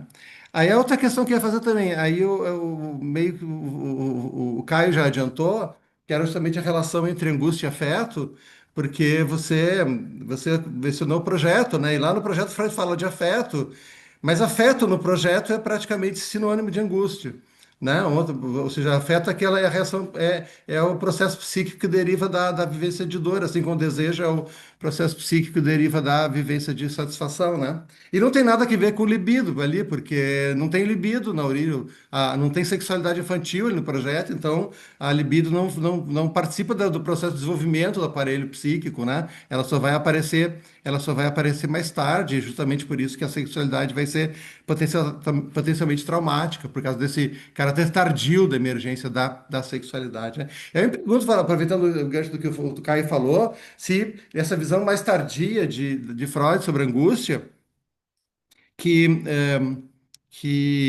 deixa de eu acho que a ideia de que a angústia é a sexualidade o afeto sexual transformado, né, liberado, desvinculado do objeto pela repressão, isso o Freud não abandona isso, mas isso é só angústia neurótica, assim, quer dizer, isso é uma ou pelo menos um certo tipo de angústia neurótica, né? O Freud tem uma visão mais ampla da angústia relacionada a essa não só essa retorno da ideia de trauma com força na teoria, que tinha ficado meio em banho-maria até então, durante um bom período, mas também com uma ampliação da noção de trauma que acontece a partir do além depressivo do prazer. Eu me pergunto se a noção de angústia não está, digamos assim, aproveitando não sei se é um pêndulo, como você fala, usando as metáforas do Monzani, mas é quase que um loop, uma volta atrás, assim, retomando a noção de afeto do projeto, né? Ou seja, a angústia é a reação, a angústia é simplesmente a reação ao trauma, só que agora a noção de trauma ou seja, ou seja, o contato com a realidade é traumático, né? É sempre originariamente traumático e dá origem a um esforço defensivo para ser assimilado, para ser, né? Então, claro que essa distinção que o Caio falou, essa distinção entre o affect e o Gefühl, que é uma distinção que você pode rastrear até o romantismo, né? E como isso repercute no Freud, né? Mas o afeto em si, né? O afeto que é essa dimensão, aspecto mais quantitativa da experiência emocional, da experiência afetiva, né? Você não estaria, a noção tardia de angústia, mais tardia de angústia, não estaria retomando esse conceito de afeto, que tem um escopo muito mais amplo que essa concepção da angústia neurótica como transformação do afeto sexual, que meio Freud privilegiou, assim, nesse período intermediário, né, até... então, essa mais ou menos é a minha questão. É mais assim, pô, digamos assim, pontos para tópicos de conversação, digamos assim. Obrigado, gente. Era isso. né? Posso começar? É seguinte, o Richard, era uma questão que eu queria abordar no começo, mas assim, eu dei uma perdida no início e demorei a conseguir me encontrar, e quando eu me encontrei, eu acabei assim esquecendo de retornar essa questão. O Luiz Cláudio Figueiredo ele vai comentar sobre essa questão da pulsão de morte como tendência ao inorgânico que age silenciosa quando ela se manifesta de forma pura. Ele vai comentar que essa questão ela é totalmente diferente da questão da concepção de agressividade. E aí, Freud, ele não vai voltar, ele não vai comentar esses dois aspectos dessa pulsão de morte, ou dessa pulsão de morte, da pulsão de morte como agressividade, né? Pulsão de morte com tendência ao inorgânico. E aí, é, eu, é uma questão que eu tenho muita dúvida ainda, mas que eu acredito que a resposta para essa questão talvez Freud sabia dessa contradição, e quando eu citei lá no Além do Princípio do Prazer, que ele vai falar que essas pulsões que elas foram pensadas de uma forma, ou a partir do Além do Princípio do Prazer ela teria que ser pensada topologicamente, talvez tenha aí o começo da resposta, né? Porque quando ele utiliza essa questão dessa pulsão de morte, da pulsão de vida, a presença dela no somático, né? Dessa pulsão biológica, é, ela faz todo sentido. É muito, é muito, é muito claro as argumentações. Só que quando ele utiliza já a pulsão de morte como agressividade, ele parece que está falando que assim, que a partir do momento que ela foi investida no eu ou descarregada no mundo externo, ela parece que perdeu essa questão dessa tendência ao inorgânico, essa questão mais biológica, e aí ele está falando de uma outra, outra manifestação da pulsão. Mas é uma coisa que, assim, que eu só conseguiria chegar com mais exatidão e talvez ainda, né, eu acredito no pós-doutorado, que é uma questão que eu acredito que eu devo voltar no pós-doutorado para tentar responder, que foi uma questão que eu fiquei meio sem resposta no doutorado. Tem mais alguma questão, Richard, sobre essa questão, sobre isso? Não, não, era só para saber. Eu também, eu acho que não tem sentido. Ou vocês, ou é uma coisa ou é outra. Não pode ser as duas ao mesmo tempo.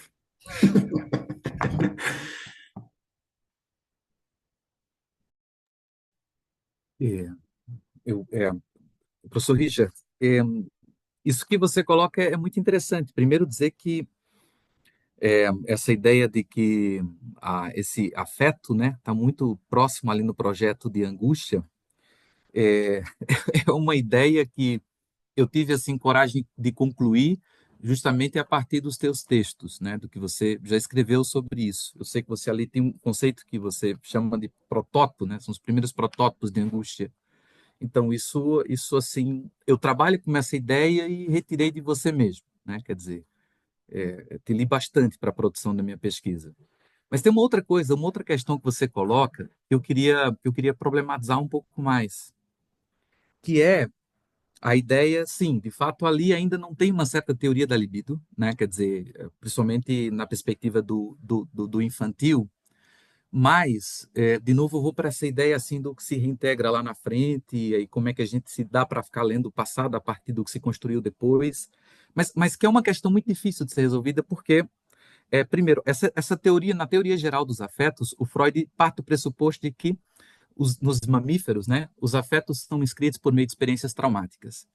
No caso do afeto da angústia, ela é inscrita no humano justamente por meio do trauma do nascimento, mas ela existe na espécie. E a teoria filogenética do surgimento da angústia, que está muito próxima ao próprio surgimento do eu, é naquele texto nunca publicado, Neurose e Transferência, uma síntese de 1915, que nunca foi publicado, mas ali Freud parte do pressuposto de que ao que ele chama de angústia nostálgica, que é a incapacidade por conta da era glacial, quer dizer, essa tese mítica, né, da era glacial, os primatas teriam tido, os antecedentes humanos teriam tido dificuldade de ter relação com o objeto e a partir disso então produz um acúmulo de energia que aí se transforma nessa angústia nostálgica, ou seja, do fato de não poder se relacionar com o objeto. Entendo que, então, é assim que se escreve, é o que se encontra ali nessa teoria dos afetos, se escreve na angústia. Daí, o Freud vai dizer que o principal local, né, de depositário de libido é o eu. Então, eu entendo que, a perceber ali em 1926 que o Freud não tira a hipótese da angústia surgindo da libido, de que é como se, mesmo ali no nascimento, com a angústia sendo inscrita, essa informação que a angústia traz. Ela seria, de certo modo, uma informação, assim, filogeneticamente falando, a partir da própria lógica freudiana, uma informação libidinal. Eu tenho a tendência a pensar desde essa perspectiva. Eu sei que o problema está no fato de que quando se pensa a teoria da sexualidade infantil, a criança é libidinizada na relação, não, que é como se no nascimento não houvesse ainda ali um processo libidinal, mas a criança é libidinizada. Só que aí, de novo, é como se fosse uma imprecisão, de novo, no pensamento de Freud, que me parece que é difícil de resolver. Porque, então, como é que se inscreve ontogeneticamente falando, como é que se inscreve a teoria do afeto, né? Então, assim, para mim é muito difícil. Eu sei que há pesquisadores que pensam angústia a partir somente da pulsão de morte, mas, assim como o Fabrício vem apresentando, para mim é muito difícil pensar essa separação brutal dessas duas pulsões acontecendo no aparelho. Então, isso para mim permanece como uma pergunta em aberto ainda sobre a qualidade desse afeto. É difícil dizer que não é da libido simplesmente, ou, entende? Mesmo que retorne essa teoria original do afeto, pensando desde a lógica interna do próprio Freud, né? É, fica uma questão complexa de ser resolvida, ao meu ver, assim. Não, você está certo. No projeto, Freud só trata o afeto e a vivência de dor da perspectiva mecânica, não biológica. Tem, Freud tem aquelas duas, mecânica, que é ontogenética, e biológica, que é filogenética.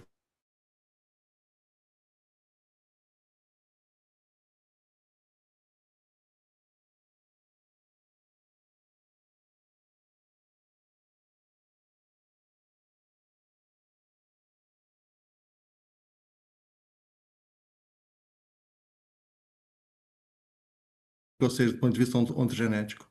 Sim. Obrigado, era isso. Eu que Eu vou agradeço. completar demais a conversa aqui, Bruno. Vai lá, André, agora é você. Boa tarde, Caio. Obrigado ao Wesley e ao Fabrício pelas exposições.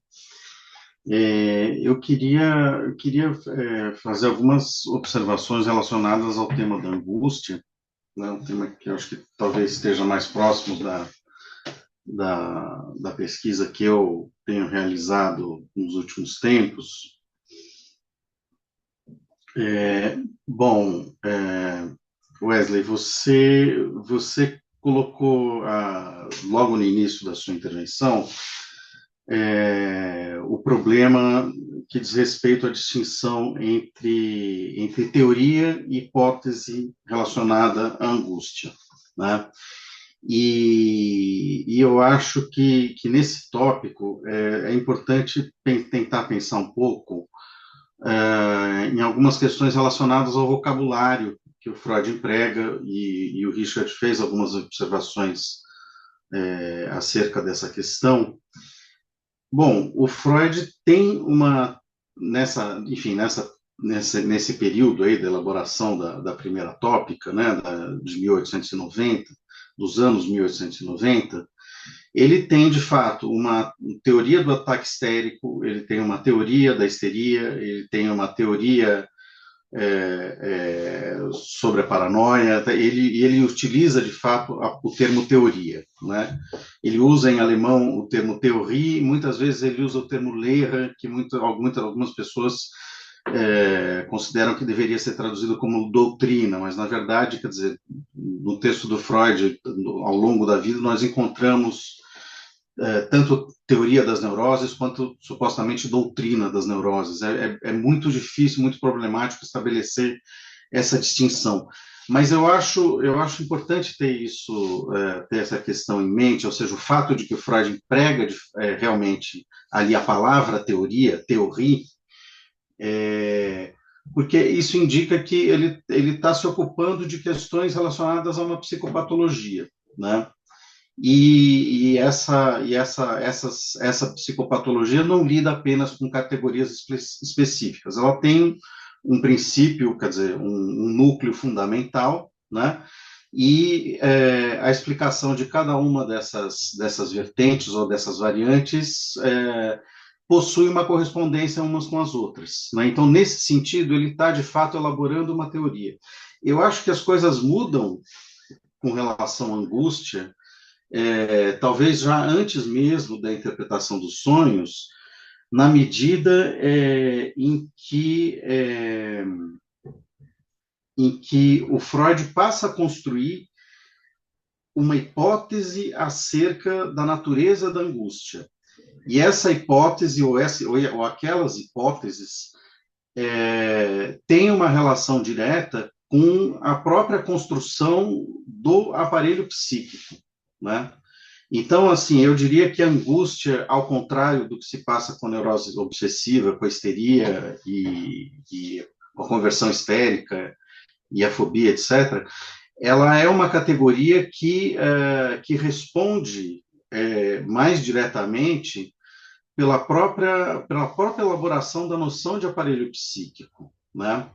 Então, explicar a angústia, né, é quase como se apresentar os fundamentos, né, para o próprio modelo de aparelho que o Freud está propondo, né? Então, e eu acho que como observou o Caio, essa questão reaparece, né, ela aparece essa distinção ali no ensaio sobre o inconsciente.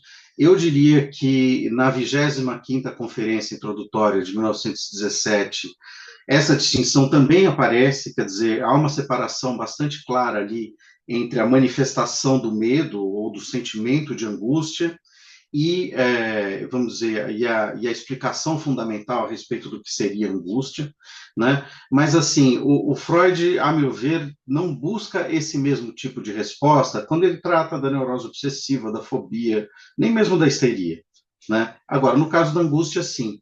Então, eu acho que é uma faca de dois gumes, é uma questão que realmente possui dois lados, né? E eu acho que nesse caso não tem uma resposta única, né? Como complemento à contribuição feita pelo Richard, eu só queria observar aqui que, bom, em alemão o Freud emprega o termo affect, né? Enfim, tradução facílima, né, para nós. E eu acho que, assim, é interessante, nesse caso, estabelecer uma distinção que, em português, uma distinção da qual nós nos servimos muito pouco. É a distinção entre afeto e afeição, que é uma distinção que aparece muito clara em inglês, a partir dos termos affect e affection, né? Ou seja, né, para falar sobre os sentimentos, né, para falar sobre a maneira como nós somos impactados por alguma coisa, né, ou para falar da sensação, né, em inglês fala-se de affection, e nós, na verdade, temos uma palavra que traduz de maneira satisfatória, né, esse termo, que é o termo afeição, né? Mas, enfim, por conta das turbulências do mundo da língua, nós adquirimos o costume de falar em afeto, né? Mas em alemão eu entendo que o emprego do termo affect pelo Freud é muito claro, na medida em que ele quando ele emprega o termo, ele está se preocupando primordialmente com o aspecto quantitativo envolvido, né? E eu estenderia, na verdade, essa explicação que o Richard apresentou, né, até mesmo para a interpretação dos sonhos, para aquela sessão, uma das sessões finais lá do 6º capítulo, né, quando ele volta a falar sobre os afetos no sonho, né? Que mais que eu ia falar? Por fim, assim, eu sei que são muitos temas, mas eu queria fazer mais uma pergunta relacionada à questão das neuroses atuais. Será que o Freud não voltou a esse tema simplesmente porque ele teria percebido que essa categoria não possui validade nenhuma, né? Porque a minha impressão é de que é como se depois ali da virada do século, da interpretação dos sonhos, o Freud tivesse abandonado a noção de neuroses atuais, talvez porque ele tivesse descoberto que não existe neurose atual, né? Só existe neurose infantil, só existe neurose se houver uma raiz infantil e uma manifestação infantil da neurose, né, que depois se repete na vida adulta. Então, enfim, eu faria essa questão para você. Mas, enfim, para terminar, muito obrigado pela sua bela apresentação. É, André, muito obrigado assim, pelas questões colocadas, sabe? Ajuda a refletir. É, Só para dizer que eu te conheci em Recife. Não sei se você me conheceu, não sei se tu vai lembrar muita gente, mas recordo muito bem de você em Recife. André, eu vou começar por essa questão das estruturas nosológicas, então, assim, com a neurose atual. Eu acho que eu penso como você, para ser bem sincero. Como você disse, eu tenho coragem de dizer também. É, eu acho que realmente, assim, o Freud tem uma construção muito própria ali. Ele, claro que ele parte de todo o escopo que está ali de estruturas nosológicas do século XIX, mas eu acho que ele começa a fazer as construções próprias. E eu acho que com o advento da importância da fantasia, né, com o processo de universalização do trauma, com o Édipo, o conflito psíquico passa a estar no centro da questão. Então, eu não acho que esse aglomerado de sintomatológicos que antes ele colocava como neuroses atuais deixe de existir, mas deixa de preocupar, porque eu acho que cada vez mais ele vai entendendo com o que é que ele trabalha, né? O que é que preocupa ele enquanto psicanalista. Quer dizer, na medida em que a psicanálise, de fato, vai cada vez mais construindo. Pelo menos essa é a minha impressão. E é a partir dessa perspectiva que eu queria te dizer assim, que eu acho que a angústia vai tomando outra dimensão na teoria, de fato, como você coloca. Porque no início ele pensava muito a angústia, de fato, como um sintoma, né? Também ele trabalha muito a partir da perspectiva de sintoma. E depois eu acho que ela vai perdendo isso. Ela vai se tornando um afeto e um afeto central para todas as estruturas nosológicas, de certo modo. Isso é muito claro para mim em 1917, na conferência, sabe? É, então, assim, ela deixa de ser vista, essa coisa, por exemplo, da angústia nas neuroses atuais, da neurose de angústia, né? Quer dizer, ao meu ver, isso se perde de fato, né? Assim, eu não quero afirmar porque eu sei que é muito complexo, quer dizer, uma obra muito imbricada, e, né? Assim, mas fica complicado afirmar, mas é a impressão que eu tenho, né? E outra coisa que eu queria agora deixar como uma provocação para ti também é assim, que o Freud tenha dito que estava fazendo uma teoria, eu sei que ele estava dizendo que estava fazendo uma teoria mesmo em relação mas assim, a minha questão, assim, eu acho que aí da natureza de um trabalho filosófico, né, de filosofia da psicanálise, é se o Freud conseguiu. E se ele conseguiu, não de acordo com o critério da filosofia da ciência como tribunal universal, mas se ele conseguiu, inclusive, de acordo com os próprios critérios epistemológicos que ele colocou para a psicanálise. E assim, por mais que eu goste do tio Freud, gosto muito dele, às vezes eu acho que, mesmo com os critérios do que ele colocou para ser uma teoria, com os fundamentos que ele colocou, a teoria da angústia ela ficou muito imprecisa. E aí a gente tem na psicanálise uma continuidade de uma certa teoria da angústia, mas aí me parece aos moldes lacanianos, que usa pressupostos completamente distintos. Eu insisto assim, que eu acho que a gente teria que razoavelmente encontrar, quem sabe, no próprio Freud, e a intuição que eu tenho é que no próprio Freud está a resposta para entender melhor qual que é a qualidade desse afeto. Quer dizer, porque se de fato a angústia é um afeto, no sentido quantitativo, não deixa de ter uma determinada qualidade, né? Assim, mesmo que não seja um sentimento, mesmo que não seja uma emoção. Então, qual é a base? Sabe? Eu acho que falta um melhor trabalho. Eu acho, tá? Intuitivamente que tá no texto ali, mas não sei se não deu tempo, não sei se ele ali ele deixa claro, né? Que não interessa mais, que não importa mais. Mas eu acho que assim ele abandona o próprio critério metapsicológico dessa teoria. Pelo menos é a minha intuição, sabe? Obrigado pelas tuas questões e pela tua análise. Wayne, você ainda está por aí? Ô, Caio, boa tarde a todos. Parabéns, Wesley, parabéns, Fabrício. Eu só não tenho certeza, Caio, se é o caso de avançar aqui. Olha, a gente ainda tem alguns minutos, a gente começou um pouquinho atrasado hoje, então Tá, dá tá para bom. avançar.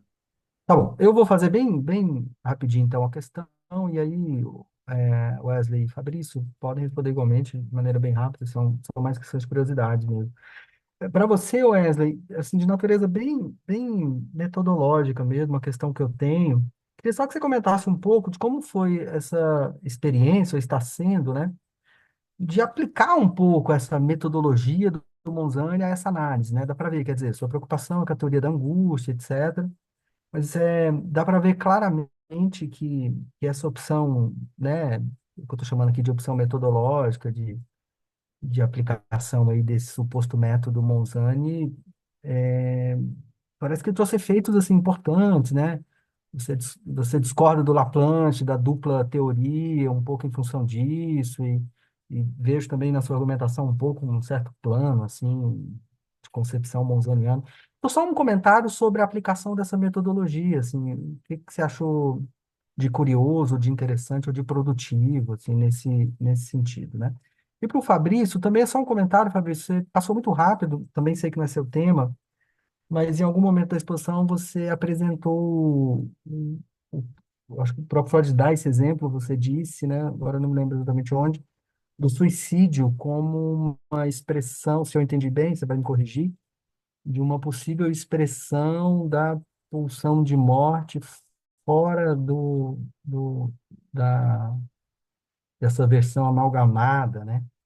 Queria só que você voltasse um pouco a esse ponto. Eu sempre fico muito intrigado com o tema do suicídio e pulsão de morte. Nunca consegui avançar muito nisso, então só um comentário também. Parabéns pela exposição de vocês. Obrigado.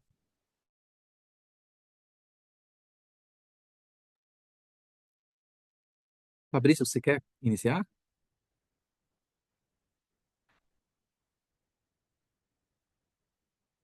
Cadê ele?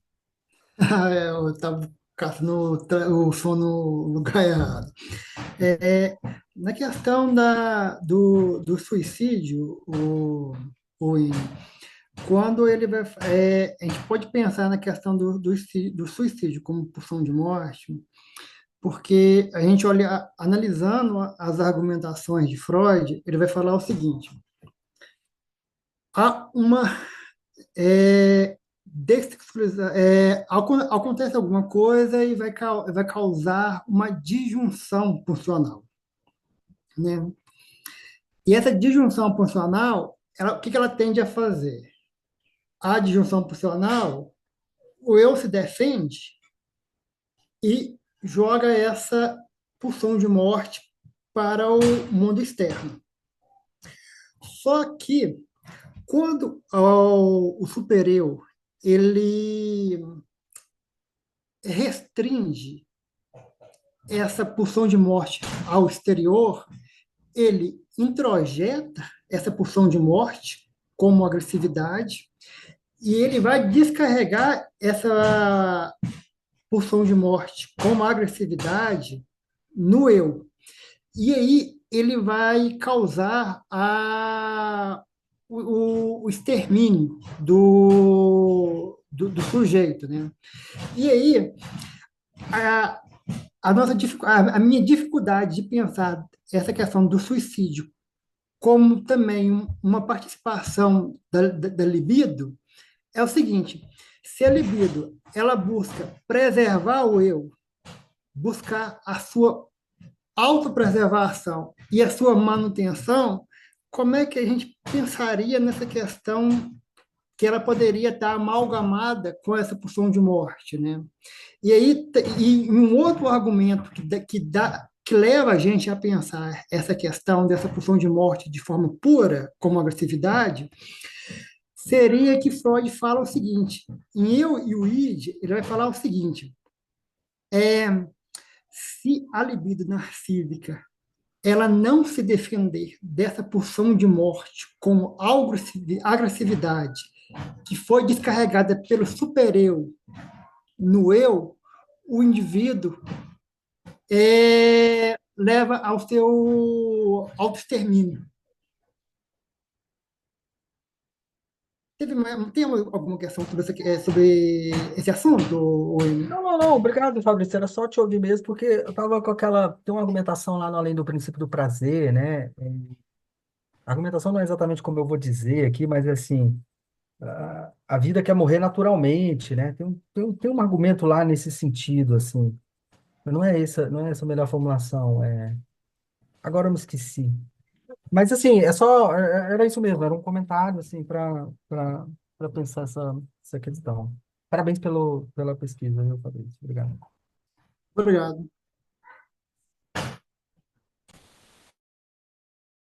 É, Wayne, obrigado pela pergunta. Eu falei um pouquinho lá no início, né, um pouco do método do Monzani, mas eu acho que duas coisas, assim. Uma experiência no processo de pesquisa é que eu não tinha, assim, eu não tinha pensado sobre o tema da angústia no Freud, né? Pela minha própria formação, a angústia e os afetos me eram importantes, mas eu pensava muito mais a partir de uma certa tradição metafísica, o Kierkegaard, por exemplo. Então eu precisava de um autor que me auxiliasse no caminho com Freud. E aí, o Monzani foi esse autor.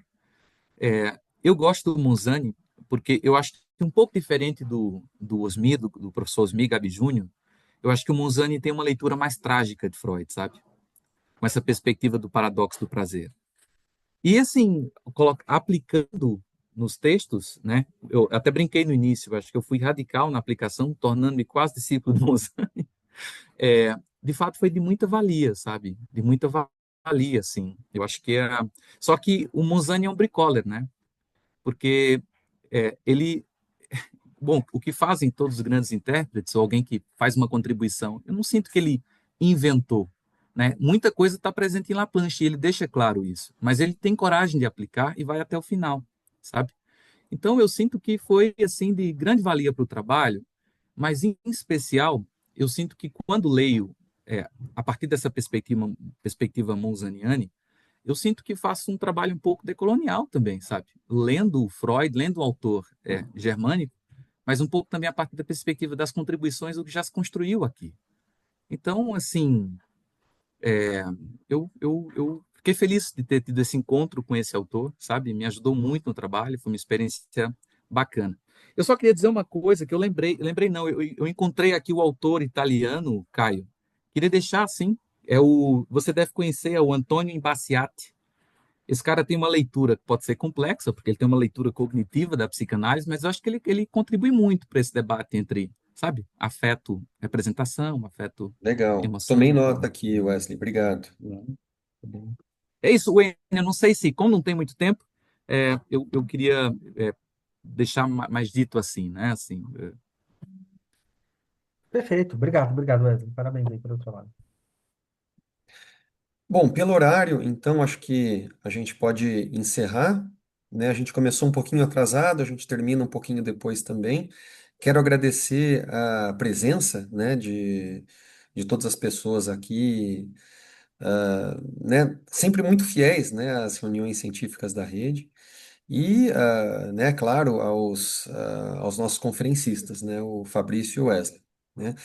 No mês que vem a gente tem mais uma reunião, né, a sexta reunião do ano, está marcada para o final de setembro. Deixa eu ver se eu recupero a data aqui para dizer para vocês.